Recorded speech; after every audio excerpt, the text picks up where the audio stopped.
This is WGN Morning News at 4. And the extreme cold is also dangerous for our pets. What you can do to keep them safe, we're going to talk with a veterinarian.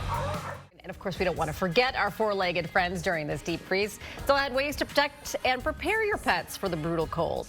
We're going to send it over to Dan right now. Hi, Dan. How are you? Good to see you guys. And look who's back. Hey. Dr. Tony, our veterinarian. Dr. Tony. I haven't seen you in a while. You're looking good.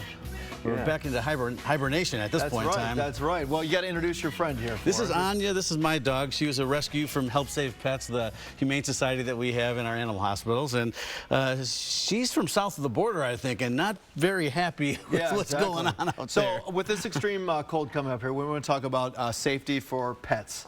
Exactly. Obviously, the goal is to keep them inside as much as possible, but a lot of pets have to go outside, right? That's right. I mean, if they're trained to go outside, they just need to be out for just enough. Just a few minutes just to get their business done and get back in. The scares that we've had with frostbite this year already in the animal hospital have to do with things like somebody letting the dog out, getting on the phone, distracted, and the animal being outside for a little longer. It only takes minutes to get frostbite, especially on dog and cat ears and tails. There's not a lot of blood flow going through there. The tissue's real thin, and it can happen very, very fast. And it's hard to see that it's actually happened. The pets get painful from frostbite, but it's not until days after until we see that the blood supply is not good in the ears, and they can have some pretty tragic problems with bad frostbite. Yeah, absolutely. So we want to go through a couple other tips here to keep in mind here. Let's start with this.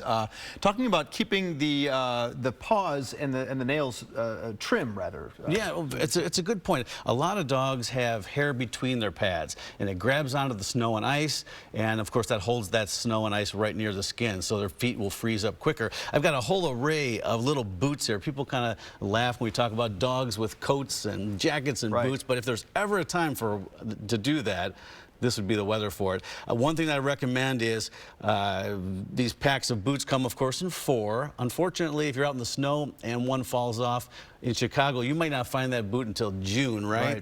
So they've got these little multi-packs, or if you buy something like this, I'd get 2 packs of them just in case one drops off.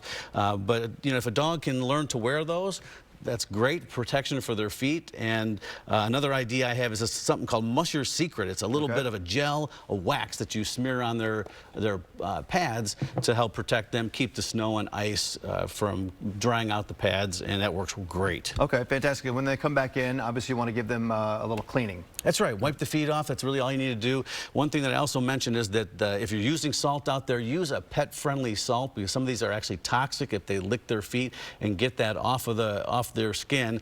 And then also antifreeze. Big problem in the wintertime. If you have a car that's dripping antifreeze tastes like sugary Kool-Aid to a dog, and they will lick that up, and it's horribly toxic. It gives them renal failure very, very quickly, so it's something we really need to be careful of. There are antifreezes that are made of, instead of ethylene glycol, they're made of propylene glycol, and they're pet safe. So if you are refilling a car with that, try to find that if you have pets. Real fast, just a few seconds left here, but you got a little dog coat here. Is it necessary for dogs to have the coat on? I mean, it's a great idea. She's got her little diva outfit on here, and not a big fan of it, but to be honest with you, once she gets out there, I can tell she tolerates the cold weather a lot better with a coat on. All right, and just getting back to what you said earlier, I think it's really important about being distracted while your dog is outside. You get a phone call, you start texting, scrolling through Instagram, you can't do that. You got to pay attention. It's very severe, very dangerous weather for pets out there. In and out as fast as possible to do their business, and let's be safe. All right, Dr. Tony Kremer, really appreciate you being here. Always some great advice here. More information with Dr. Kremer there, Kremer Veterinary Service there.